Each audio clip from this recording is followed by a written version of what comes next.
الاعلیٰ تو افضلیت ہے کہ پہلی رکعت میں سورۃ الاعلیٰ، دوسری میں قل یا ایھا الکافرون، تیسرے میں قل ھو اللہ احد، اور اگر 5 ہیں تو چوتھی میں آپ قل اعوذ برب الفلق، قل اعوذ برب الناس، اس کو بھی آپ ایڈ کر لیں، ٹھیک ہے نا جی۔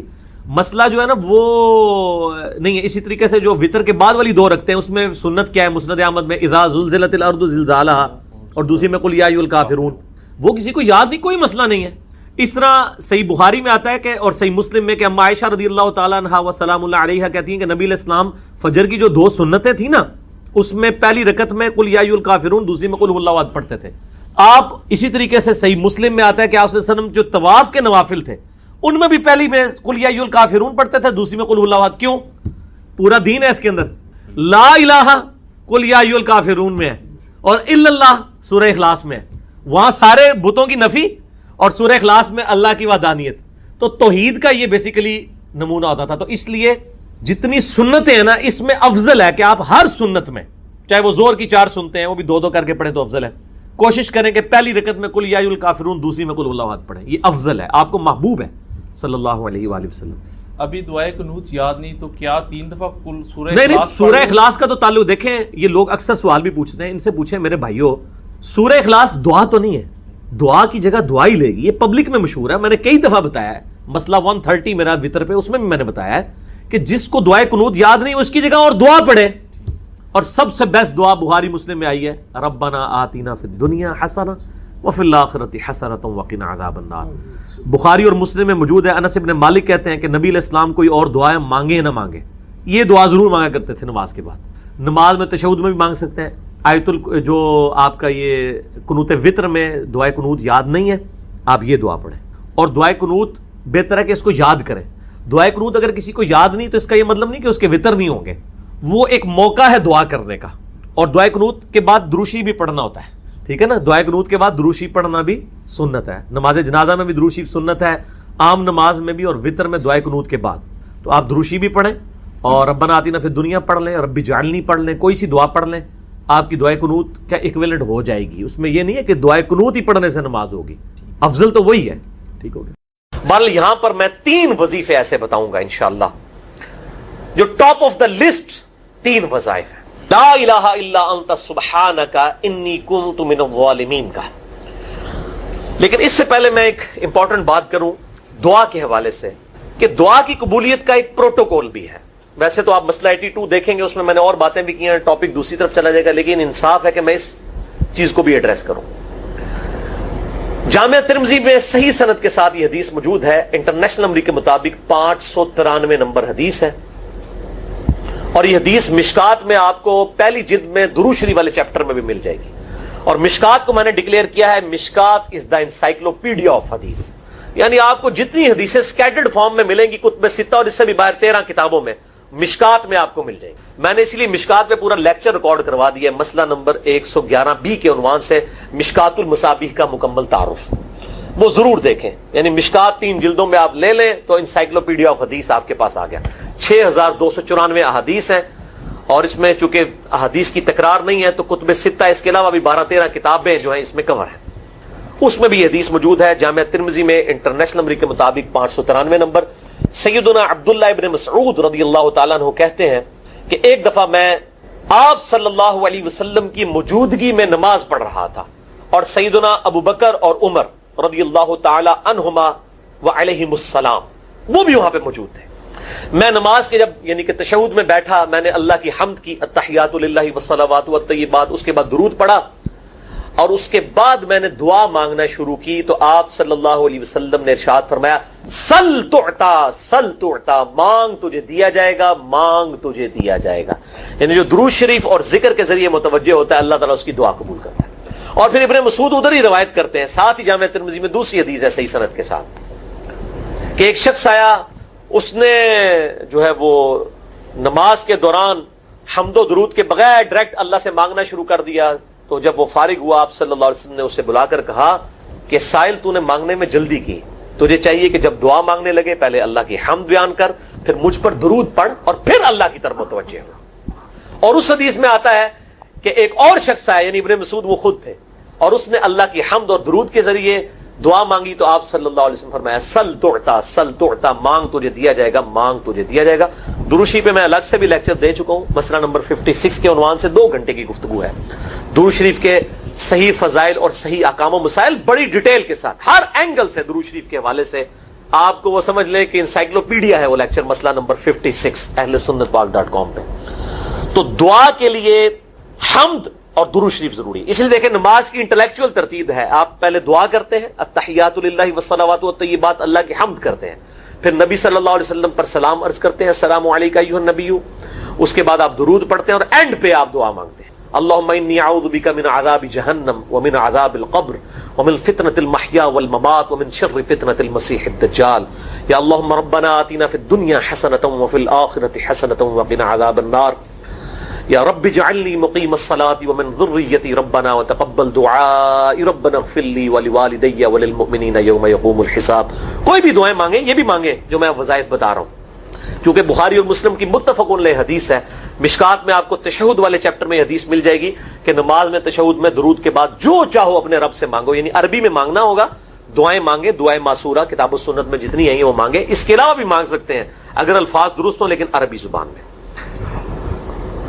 تو یہ پہلا وظیفہ جامعہ ترمذی میں انٹرنیشنل نمبر کے مطابق 3505، مشکات میں 2292 نمبر یہ حدیث ہے، اور قرآن حکیم میں تو ہم پڑھ چکے ہیں سورۃ الانبیاء آیت نمبر 87 اور 88 میں۔ آپ صلی اللہ علیہ وسلم نے ارشاد فرمایا کہ یونس علیہ السلام نے مچھلی کے پیٹ میں اپنے رب کو ان الفاظ کے ساتھ پکارا تھا لا الہ الا انت سبحانک انی کنت من الظالمین، اور پھر آپ صلی اللہ علیہ وسلم نے فرمایا کہ جو کوئی شخص اپنے کسی بھی معاملے میں کسی بھی پریشانی میں اس دعا کے ذریعے اللہ کی طرف متوجہ ہو، اللہ تعالیٰ اس کی دعا کو قبول فرما لیتا ہے۔ اور قرآن میں بھی آ گیا نا کذالک ننجی المؤمنین، اور کتنا بڑا فتویٰ آیا میرے بھائیوں سورہ الصافات 143 144، فلولا انہ کان من المسبحین، اگر یونس ہمیں ان الفاظ میں ہماری تسبیح نہ کرتا للبث فی بطنہ الی یوم یبعثون، تو مچھلی کے پیٹ میں قیامت تک مچھلی کے پیٹ میں رہتا اگر اس طرح نہ ہمیں پکارتا، اس کی قبر مچھلی کا پیٹ بن جاتی۔ یعنی یہ اتنا عطاب، اور وہ دور ہو گیا اس دعا سے، بہت بڑے اسماء اعظم میں سے ہے۔ تو یہ بہترین دعا، بہترین وظیفہ، اسماء اعظم میں سے بہترین چیز، اور سب سے بڑھ کر جو میں نے بات کی کہ بہترین استغفار، اللہ سے توبہ مانگنے کا بہترین ذریعہ۔ اور کس طریقے سے، اے اللہ تو پاک ہے نا، تجھ سے تو غلطی نہیں ہوگی، میں بندہ ہوں غلطی کروں گا، تو اللہ نے تو معاف کرنا ہے نا، کیونکہ جب بندے نے اپنی عاجزی کا اظہار کر لیا ہے اور اللہ تعالیٰ کو بتایا اللہ یہ تیری کوالٹی ہے، تو غلطی نہیں کرتا، تو میں تو انسان ہوں غلطی کروں۔ تو یہ ہے پہلا وظیفہ۔ دوسرا وظیفہ وہ بھی جامعہ ترمذی میں انٹرنیشنل نمبر کے مطابق 3524 نمبر حدیث ہے، لیکن ترمذی کا طریق جو ہے وہ ضعیف ہے۔ یہ میں پہلے بتا دوں، امام ترمذی نے ساتھ لکھا ہے یہ روایت کمزور ہے، لیکن ضروری نہیں ہوتی کہ روایت اگر ترمذی میں کمزور ہے تو کہیں اور وہ روایت صحیح نہیں موجود ہے۔ اس کی صحیح سند المستدرک للحاکم میں انٹرنیشنل نمبر کے مطابق 1862 نمبر موجود ہے، اور سنن نسائی الکبریٰ میں 10492 نمبر ہے، اور مشکات میں بھی 2454 نمبر حدیث ہے انٹرنیشنل نمبر کے مطابق۔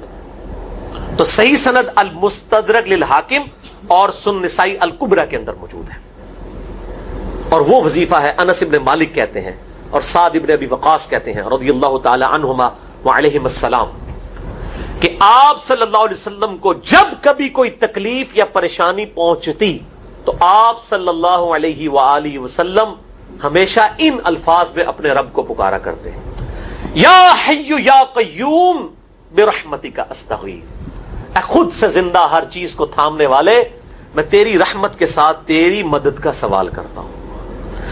استغیث بولیں گے نا الف کے ساتھ حمزہ کے ساتھ تو یہ سنگولر کا صیغہ ہوگا، اور اگر ہم بولیں گے نستغیث نون کے ساتھ تو یہ جمع کا صیغہ بن جائے گا۔ یہ میں اس لیے بتا رہا ہوں، لوگ پوچھ رہے ہوتے ہیں جی بعض جگہ لکھا ہوتا ہے جناب نستغیث، بعض جگہ لکھا ہوتا ہے استغیث، کیا کریے؟ وہ نستغیث جمع کا صیغہ بنا لیا جاتا ہے، جیسے دعا ہے سنن ابی داؤد میں اللہم اجرنی من النار، لیکن اگر جمع کا صیغہ بنائیں گے تو اللہم اجرنا من النار ہو جائے گا۔ اس طریقے سے دعائے قنوت کے الفاظ ہیں اللہم اہدنی فی من ہدیت، تو جمع کا صیغہ ہوگا اللہم اہدنا فی من ہدیت۔ یہاں پر بھی ہے یا حی یا قیوم برحمتک استغیث سنگولر کا صیغہ، اور نستغیث پلورل کا صیغہ، جمع کا صیغہ۔ کتنی بہترین دعا ہے. اے خود سے زندہ ہر چیز کو تھامنے والے، میں تیری رحمت کے ساتھ تیری مدد کا سوال کرتا ہوں. تو یہ بھی اسماء اعظم میں سے ہے. سنن نسائی الکبریٰ کے اندر صحیح سند کے ساتھ 10,492 اور المستدرک للحاکم میں 1,862 نمبر. اب یہاں پہ میں ایک ضمناً بات بتا دوں سنن نسائی الکبریٰ کے بارے میں، چونکہ اکثر لوگ پوچھتے ہیں. میرے بھائیو، ایک سنن نسائی وہ ہے جو کتب ستہ میں ہم پڑھتے ہیں. اس میں یہ کتاب لکھی ہے امام احمد بن شعیب نسائی رحمہ اللہ تعالی المتوفی 303 ہجری. کتب ستہ میں یہ ویسے 5ویں نمبر پہ گنی جاتی ہے، لیکن بخاری اور مسلم کے بعد دنیا میں سب سے صحیح ترین کتاب سنن نسائی ہے. سب سے کم ضعیف حدیثیں اس کے اندر ہیں. بخاری مسلم کے بعد تیسرا نمبر اس کتاب کا ہے. دنیا کی کوئی حدیث کی کتاب بخاری مسلم کے بعد صحیح نہیں ہے جتنی سنن نسائی ہے. سنن نسائی جو ہمارے پاس کتب ستہ میں ہے نا، اس میں ہے 5,761 احادیث انٹرنیشنل نمبر کے مطابق. اور یہ ساری انٹرنیشنل کتابیں عربی میں، انگلش میں اور اردو میں ہماری ویب سائٹ اہلسنتپاک.com پہ فری اس کا PDF موجود ہے، آپ ڈاؤن لوڈ کر سکتے ہیں. 5,761 احادیث ہیں اس سنن نسائی میں جو ہمارے پاس ہے. اسے ویسے ٹیکنیکل لینگویج میں کہا جاتا ہے سنن نسائی الصغریٰ، چھوٹی سنن نسائی، کیونکہ امام نسائی نے یہ کتاب نہیں لکھی تھی. امام نسائی نے کتاب لکھی تھی سنن نسائی الکبریٰ، بڑی سنن نسائی، اور اس میں حدیث ہیں انٹرنیشنل نمبر کے مطابق 11,770. بخاری مسلم سے بھی زیادہ حدیث ہیں اس میں. لیکن یہ امام نسائی کے ایک شاگرد تھے امام ابن السنی، انہوں نے اس کو مختصر کر کے نا چھوٹی کتاب بنا دیا، اور اب پبلک میں یہی چھوٹی کتاب مشہور ہے. اس کی وجہ سے جب ہم سنن نسائی الکبریٰ کا آپ مشکات میں دیکھیں گے نا تو وہ فرق نہیں کرتے ہیں. جب وہ سنن نسائی کا حوالہ دیتے ہیں نا تو آپ کو نسائی میں وہ ملے گا بھی نہیں، وہ الکبریٰ میں ہوتا ہے، کیونکہ وہ اس تفریق کو مانتے نہیں. وہ تو سنن نسائی الکبریٰ کو سنن نسائی مانتے ہیں، جبکہ ہماری پبلک جو ہے وہ سنن نسائی، وہ میں وہ حوالہ دے رہا ہوتا ہوں کہ جی سنن نسائی الکبریٰ میں 9,928 نمبر حدیث ہے کہ جو آیت الکرسی پڑھ لے فوراً بعد کسی بھی نماز کے فرض کے فوراً بعد تو مرتے ہی جنت میں داخل ہوگا. تو لوگ کہتے ہیں جناب نسائی تے حدیث ہیں جناب 5,761 نے، تسی 9,928 کی تمہیں دس دیو. تو میں ساتھ حالانکہ بول رہا ہوتا ہوں سنن نسائی الکبریٰ، میں نے کبھی اس کے بغیر نہیں بولا. تو الکبریٰ سے آپ کا دماغ تو کام کرنا چاہیے. الکبریٰ کیوں بول رہا ہے ساتھ؟ کوئی صغریٰ بھی ہے جس کی یہ الکبریٰ ہے بڑی، اور ہمارے گرین کارڈ میں یہ وظیفہ لکھا ہوا ہے الکبریٰ کے ساتھ. اسی طریقے سے جو میرا وہ واقعہ کربلا کے اوپر 150 اسناد پر مشتمل پمفلٹ ہے، ریسرچ پیپر نمبر 5B واقعہ کربلا کا حقیقی پس منظر 72 صحیح الاسناد احادیث کی روشنی میں. 72 کا تو ٹائٹل ہے شہدائے کربلا کی نسبت سے، احادیث اس میں 150 ہیں. اس میں اکثر حدیثوں کے حوالے میں نے سنن نسائی الکبریٰ سے دیے ہوئے ہیں. وہ لوگ کہتے ہیں مل ہی نہیں رہی ہے. تو میرے بھائی وہ سنن نسائی الکبریٰ آپ کے پاس ہوگی تو آپ کو ملے گا نا. تو سنن نسائی الکبریٰ الگ سے وہ اصل کتاب ہے، اس میں سے سنن نسائی الصغریٰ بنائی گئی ہے. اسی سنن نسائی الکبریٰ کا چیپٹر ہے خصائص علی، جس میں 194 حدیث ہیں. سیدنا مولا علی رضی اللہ تعالیٰ عنہ علیہ السلام کی شان میں امام نسائی نے ناسبیوں کے خلاف وہ کتاب کا وہ چیپٹر لکھا. وہ خصائص علی چیپٹر ہے سنن نسائی الکبریٰ کا. اسی طریقے سے فضائل صحابہ بھی امام نسائی کی جو کتاب ہے وہ بھی اسی کتاب کا چیپٹر ہے. اسی طریقے سے عمل الیوم واللیلہ، صبح و شام کے جو اذکار ہیں، وہ چیپٹر بھی اسی سنن نسائی الکبریٰ میں سے ہے. اسی میں یہ وظیفہ ہے کہ جو آیت الکرسی فرض نماز کے فوراً بعد پڑھتا ہے تو مرتے ہی جنت میں داخل ہوگا. میں نے اس کتاب کے اس چیپٹر کا حوالہ نہیں دیا، وہ الگ سے بھی چیپٹر چھپا ہوا ہے، جس طرح خصائص علی الگ سے ہے، فضائل صحابہ الگ سے ہے. خصائص علی تو ہمیں ہماری ویب سائٹ پہ بھی موجود ہے اہلسنتپاک.com پہ. فضائل صحابہ بھی اردو ترجمے اور تحکیم کے ساتھ چھپ چکی ہے. اور یہ عمل الیوم واللیلہ، دن رات کے جو اذکار ہیں، یہ بھی الگ سے عربی میں چھپی ہوئی ہے. تو میں اس کا حوالہ نہیں دیتا، میں سنن نسائی الکبریٰ کا کہتا ہوں 9,928 آیت الکرسی کا وظیفہ.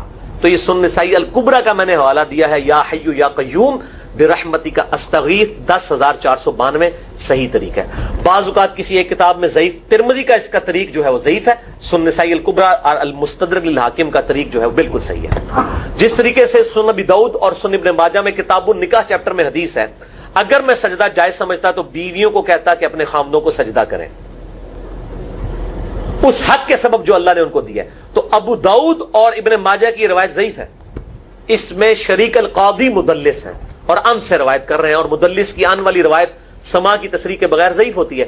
لیکن ہم اس حدیث کو صحیح کہتے ہیں کیونکہ اس سما کی تصریح سنن البہیقی کے اندر موجود ہے. الکبرا میں.